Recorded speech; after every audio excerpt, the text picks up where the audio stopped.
जय जगन्नाथ आपको प्रज्योतिष वर्ल्ड को स्वागत। आपण मैंने समस्ते जानी सारे आमर अगस्ट 15 तारीख गुरुवार दिन सुदशा व्रत पड़ुची। सुदशा व्रत विशेषकर शुक्ल पक्षर दशमी तिथि सहित जदि गुरुवार दिन रोचे से दिन को आमर सुदशा व्रत कहुच्छी।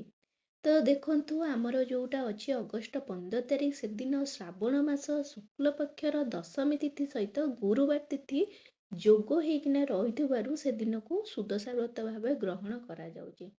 सुदशा व्रत आमर जो माने विवाहित महिला माने अछंती से माने करि परिबे। विवाहित जो माने करी आसुचंती पूर्वरु करी आसुचंती से माने करि परिबे, किंतु नुआ व्रतधारी माने करि परिबे नाही। कोन पई करि परिबे नाही मु कहि दउची मध्य। देखंतु मु आपन कहली सुदशा व्रत आमर शुक्ल पक्षर दशमी तिथि सहित गुरुवार तिथि जदि मिसिकरी रोहुची ताहाले आमर सेई दिन को सुदशा व्रत बोली कहा जाउची। जदि सेमिति शुक्ल पक्ष सहित दशमी तिथि रोहुथिबो गुरुवार तिथि मध्य रोहुथिबो ता सहित जदि बाहाघरर माने विवाहर तिथि कि विवाहर जोग मध्य जदि सेई दिन रोहुची ताहाले नुआ व्रतधारी माने सेई दिन करि परिबे। किंतु ये जो अगस्ट 15 तारीख रे आमर श्रावण मास चलुची तो सेई तिथि रे सेई दिन रे आमर बाहाघरर नुआ बाहाघर तिथि रोहु नाही। सेतिपई नुआ व्रतधारी माने करि पारु नाहंती। ता सहित श्रावण मास जेकोसी मंगल कार्य आमर श्रावण भाद्रव आश्विन मास रे हुए नाही। तो से कारणनु मध्य सुदशा व्रत नुआ व्रतधारी माने करि परिबे नाही। ता सहित देखंतु मु आपनको खड़ीरत्न पंजिकारु ही देखि दउची। देखंतु लेखा जाइची आमर अगस्ट 15 तारीख गुरुवार दिन श्रावण मास शुक्ल पक्ष दशमी तिथि रोची। किंतु देखंतु एठी किछि लेखा जाय नै। जदि आपण एठी जदि नुआ व्रतधारी एमती लेखा जाइथेबो ब्रैकेट रे ताहाले नुआ व्रतधारी माने करि परिबे। देखंतु एठी किछि लेखा जाय नै, तार अर्थ नुआ व्रतधारी माने करि परिबे नाही। मु आपनको तीनोटी कारण कहि देली कोन पई अगस्ट 15 तारीख दिन नुआ व्रतधारी माने करि परिबे नाही। हेला तापरे देखंतु पुरुणा व्रत बहुत गुड़े कमेंट आसला मते जे पुरुणा व्रत आमे केबे हातरू खोलिबू, मांकर विसर्जन आमे केमिति करिबू। तो देखंतु आपण जेमती पूजा प्रथमे करूचंदी करंतु मु आपनको बहुत वीडियो रे कहिची सुदशा व्रतर आपण संपूर्ण पूजा विधि। आपण जदि से पूजा विधि जाने पई चाहुचंदी मते कमेंट करिवे, मु आपनको लिंक देई परिबी। नहले आपण मो यूट्यूब चैनल मध्य प्ले लिस्ट रे सुदशा व्रत रही गोटे प्ले लिस्ट से आपण जाइकरी सुदशा व्रतर संपूर्ण पूजा विधि मध्य देखि परिबे।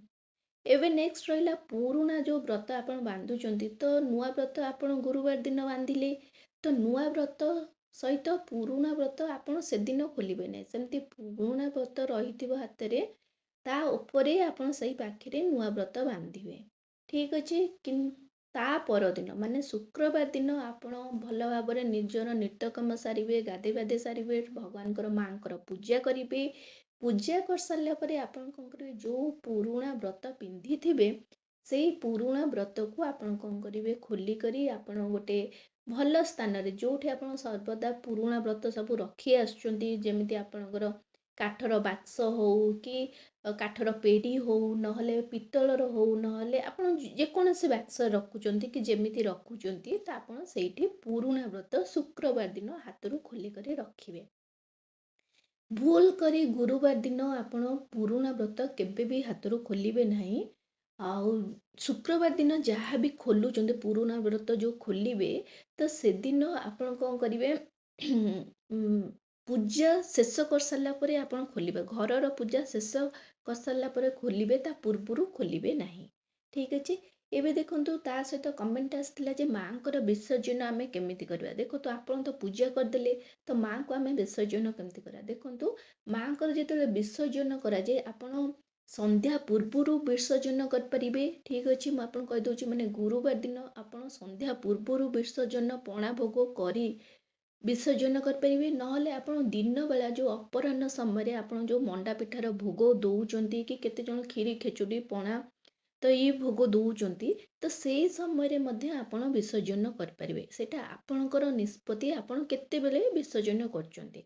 आपण जदि दिन बेले विसर्जन करचंती ताहले मां को आपण ମଣ୍ଡା ପିଠା ତା ସହିତ ସକାଳେ ତ ଆପଣ ଫଳ ଆଉ ପଣା ଭୋଗ ଦେଇ ସାରିଥିବେ, ତ ଦିନ ବେଳେ ଆପଣ ମଣ୍ଡା ପିଠାର ଭୋଗ ଦେବେ, 10ଟି ମଣ୍ଡା ପିଠାର ଭୋଗ ଦେବେ।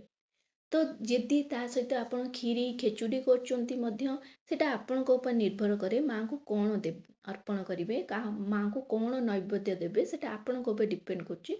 କିନ୍ତୁ କମ୍ପଲସରି ହେଉଛି 10ଟି ମଣ୍ଡା ପିଠା। ଠିକ୍ ଅଛି, ତ 10ଟି ମଣ୍ଡା ପିଠା ଆପଣ ମାଆଙ୍କୁ ଭୋଗ ଲଗେଇଲେ, ମାଆଙ୍କୁ ଭୋଗ ଲଗେଇ ସାରିଲା ପରେ ମାଆଙ୍କର ବହି ପାଠ କଲେ, ମାଆଙ୍କର ମନ୍ତ୍ର ଜପ କଲେ, ମାଆଙ୍କର ସ୍ତୁତି ପାଠ କଲେ, ପାଠ କରିସାରିଲା ପରେ ଆପଣ କ'ଣ କରିବେ, ମାଆଙ୍କୁ ମୁଣ୍ଡିଆ ମାରିବେ। ମୁଣ୍ଡିଆ ମାରି ସାରିଲା ପରେ ଆପଣ କ'ଣ କରିବେ, ମାଆଙ୍କର ଯୋଉଠି ସ୍ଥାନ ଅଛି, ବିସର୍ଜନ ଆପଣ କେମିତି କରିବେ, ବହୁତ ସାରା କୋଶ୍ଚିନ୍ ଅଛି। ସେତିକିରେ ତ ବିସର୍ଜନ ହବନି, ଖାଲି ନୈବେଦ୍ୟ ଅର୍ପଣ କରିଦେଲେ। ମାଆଙ୍କର ଯୋଉଠି ଆପଣ ଖଟୁଳି ରଖୁଛନ୍ତି କି ଗୋଟେ କାଠ ପିଢ଼ା ରଖୁଛନ୍ତି, ତ ମାଆଙ୍କୁ ଆସ୍ଥାନ ଦେଇଛନ୍ତି, ସେଟା ଆପଣଙ୍କର ନିଦା ଜିନିଷ ହେଇଥାଉ କି ଗୁଆ ମାଧ୍ୟମରେ ହେଇଥାଉ, ନହେଲେ ଆପଣଙ୍କର ଯୋଉ ଫଟୋ ମଧ୍ୟ ରଖିକିନା ପୂଜା କରୁଛନ୍ତି, ମାଆଙ୍କୁ ଯେମିତି ପୂଜା କରୁଛନ୍ତି। ଧରକ ଆପଣ ଖଟୁଳି ରଖିଛନ୍ତି କି ପିଢ଼ା ରଖିଛନ୍ତି, ଆପଣ କ'ଣ କରିବେ, ସେଇ ପିଢ଼ାକୁ ଧୀରେ କରିକିନା 3 ଥର ଏମିତି ଉପରୁ ଟିକେ ଟେକିଦେବେ। ନହେଲେ ଆପଣ କ'ଣ କରିପାରିବେ, ମାଆଙ୍କର ପ୍ରତିମାକୁ କ'ଣ କରିବେ, ଟିକେ ପଛକୁ ଘୁଞ୍ଚେଇ ଦେବେ। ମାଆଙ୍କର ସ୍ଥାନ ଯୋଉଠି ଥିବ ଟିକେ ଜଷ୍ଟ ପଛକୁ ଘୁଞ୍ଚେଇ ଦେବେ। ଠିକ୍ ଅଛି, ଆପଣଙ୍କ ଖଟୁଳି ସହ ମାଆଙ୍କୁ ପଛକୁ ଘୁଞ୍ଚେଇ ପାରନ୍ତି, ନହେଲେ ଆପଣଙ୍କ ପାଖରେ ଯଦି ଫଟୋ ଅଛି ତାକୁ ମଧ୍ୟ ପଛକୁ ଟିକେ ଟିକେ ଘୁଞ୍ଚେଇ ଦେବେ। ନହେଲେ ଟିକେ ହଲେଇ ଦେଲେ 3 ଥର ଏମିତି ଉପରକୁ କରିଦେଲେ, ଯେମିତି ଝୁଲାନ୍ତି ସେମିତି ମଧ୍ୟ କରିପାରିବେ ଆପଣ। ତ ଏଇପରି କଲେ ମାଆଙ୍କର ସ୍ଥାନ କ'ଣ ପରିବର୍ତ୍ତନ ହେଇଗଲା, ମାଆ ବିସର୍ଜନ ହେଇ ଆପଣଙ୍କ ଘରେ ସବୁଦିନ ପାଇଁ ରହିଲେ। ତ ଏଇପରି ଭାବରେ ଆପଣ ସୁଦଶା ବ୍ରତର ଯୋଉ 2ଟା ନିୟମ ରହିଲା, ଯେମିତି ମାଆଙ୍କୁ କେମିତି ବିସର୍ଜନ କରିବା, ପୁରୁଣା ବ୍ରତ ଆପଣ କେବେ ହାତରୁ ଖୋଲିବେ, ତ ଏଇପରି ଭାବରେ ଆପଣ କରିପାରିବେ। ଆଶା କରୁଛି ଆପଣଙ୍କୁ ଏଇ ଭିଡ଼ିଓଟି ବହୁତ ପସନ୍ଦ ଆସିଥିବ। ଯଦି ଆସୁଛି ତାହେଲେ ଏଇ ଚ୍ୟାନେଲକୁ ଜଲ୍ଦି କରି ଲାଇକ୍ ସେୟାର ଆଣ୍ଡ ସବସ୍କ୍ରାଇବ୍ କରିଦିଅନ୍ତୁ। ତା ସହିତ ଆପଣଙ୍କ ମନରେ ଯଦି କିଛି ବା ପ୍ରଶ୍ନ ଉଠୁଛି, ତାହେଲେ ମୋତେ କମେଣ୍ଟ ମାଧ୍ୟମରେ କିଛି ବା ପ୍ରଶ୍ନ ପଚାରି ପାରିବେ। ମୁଁ ଆଶା କରିବି, ଚେଷ୍ଟା ମଧ୍ୟ କରିବି ସେଇ ପ୍ରଶ୍ନ ସବୁର ଉତ୍ତର ଦେବା ପାଇଁ। ଜୟ ଜଗନ୍ନାଥ, ନମସ୍କାର।